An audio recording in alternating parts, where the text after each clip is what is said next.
ආයිබෝවන් සුබ අලුත් අවුරුද්දක් වේවා. සූර්යයා මීන රාශියෙන් මේෂ රාශියට ගමන් කරන අලුත් අවුරුද්දක් උදා වෙන වෙලාවේ අපි හැමෝම ජාතියක් විදිහට එකතු වෙලා එකම වෙලාවකට නැකත් චාරිත්‍ර සිද්ධ කරනවා. ඉතින් මේ නැකත් චාරිත්‍ර සිද්ධ කරාට සමහර වෙලාවට ඔබ දන්නේ නැති වෙති කොහොමද මේ නැකත් ටික හැදෙන්නේ කියලා. ඉතින් ඒ නිසා මම මේ වීඩියෝ එකෙන් කතා කරන්න බලාපොරොත්තු වෙන්නේ ජ්‍යොතිෂ අනුකූලව කොහොමද මේ නැකත් ටික හැදෙන්නේ කියලා. මම ඉස්සෙල්ලාම කියලා ඉන්නම් කොහොමද මේ පොදු නැකත් අපිට ආවේ කියන එක. ඒකට පොදු නැකත් කියන ඉස්සරම කාලේ ලංකාවේ පංචාංගලිත් කිහිපයක් තිබිලා තියෙනවා. විශේෂයෙන්ම ඈප පංචාංගලිත්, තීරණමාදී පංචාංගලිත්, පසු කාලීනවත් ලංකා පංචාංග රහස්පුට ආදී ලිත් බිහිවිලා තියෙනවා.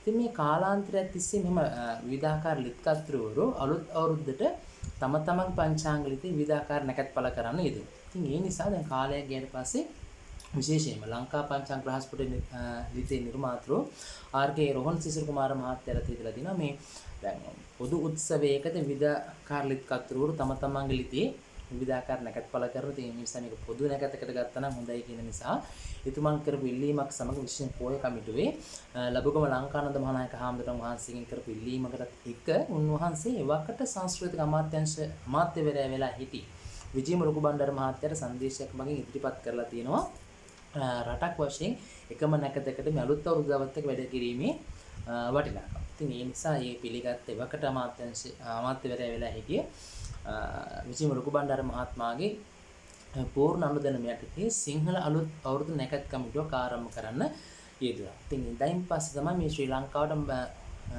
පොදු නැකත් ඉදිරිපත් කරන්න තීරණය කරේ රාජානුග්‍රහයත් එක්ක. ඉතින් එහෙම තමයි පොදු නැකතක නැත්නම් ඉස්සර විවිධාකාර ලිත්කත්‍රවරු තම තමන්ගේ ලිතේ විවිධ නැකත් සඳහන් කළා කියලා සඳහන් වෙනවා. ඒක තමයි ආරම්භය. ඉතින් එතකොට මේ මීන රාශියෙන් මේෂ රාශියට සූර්ය සංක්‍රාන්ති වෙන මේ සම්පූර්ණ කාලය අපි කියන පැය 12කුත් මිනිත්තු 48ක කාලයක්. يعني දෙපැත්තට බෙදලා. ඒතර මේ පුණ්‍ය කාලේ කොටස් දෙකකට බෙදලා පූර්ව පුණ්‍ය කාලය සහ අපර පුණ්‍ය කාලය කියලා. ඒතර පැය 12ක් මිනිත්තු 48ට කොටස් දෙකකට බෙදුවම පැය 6කුත් මිනිත්තු 24ක කාලය බෙගින් කොටස් දෙකකට බෙදලා.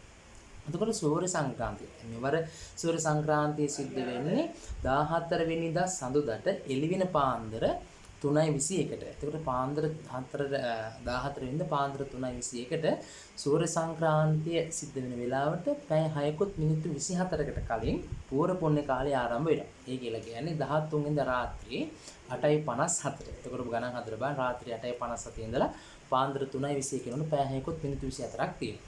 ඒතර මෙන්න මුල් පැය 6 මිනිත්තු 24ක කාලේ අපි කිසිම දෛනිකව කරන යහපත් වැඩ කටයුතු යොදාගන්නේ නැහැ. ඉතින් මේ කාලේ අපි යොදාගන්නේ පින් දහම් කිරීමේ කටයුතු නිරත වීමට.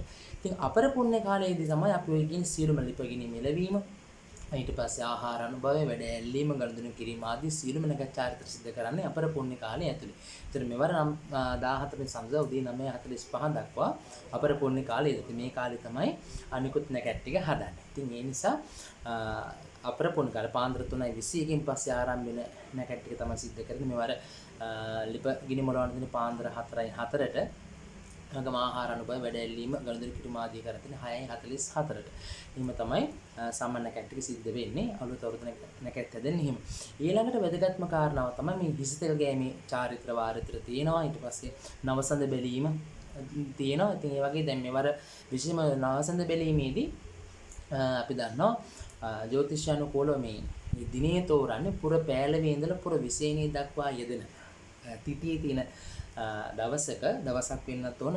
මේ දවස ඉරිදා සඳුදා බ්‍රහස්පතින්දා හෝ සිකුරාදා දවසක් වෙනවා. මොකද සාමාන්‍යයෙන් අපි කියනවා මේ අඟහරුවාදා බදාදා සෙනසුරාදා දවස්වල හඳ බලන්න හොඳ නැහැ කියලා. ඉතින් ඒ නිසා අර මං කිව්ව දවස් ටිකෙන් එකක් තමයි ගන්න අර කියන තිතියත් තිදිච්ච දවසක. ඉතින් ඒ නිසා මෙවර මේ සඳ බැලීම චාරිත්‍ර කරන තිතිය සහ නැකත් ඉතාමත් හොඳ නැකත් කියලා සඳහන් වෙනවා මේ දැනගන්න පුළුවන්.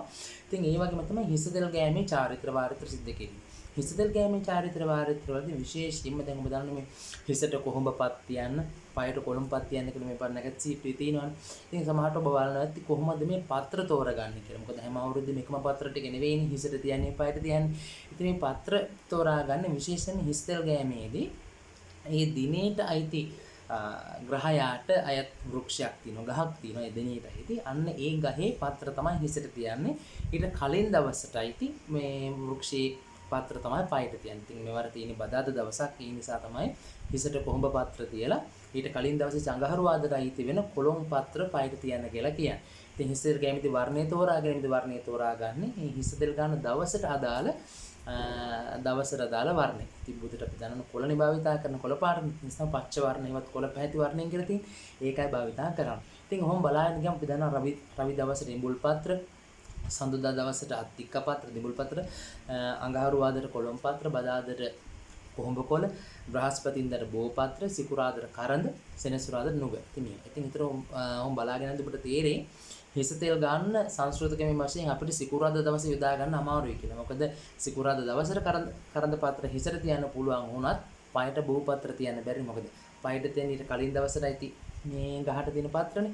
ඒ නිසා බ්‍රහස්පතින්දට අයිති බෝ පත්‍ර නිසා අපිට සිකුරාදා දවස්වල හිස් තෙල් ගෑමේ නැකත් සිද්ධ කරන්න අපහසුයි. පයට බෝ පත්‍ර තියන්න බැරි නිසා.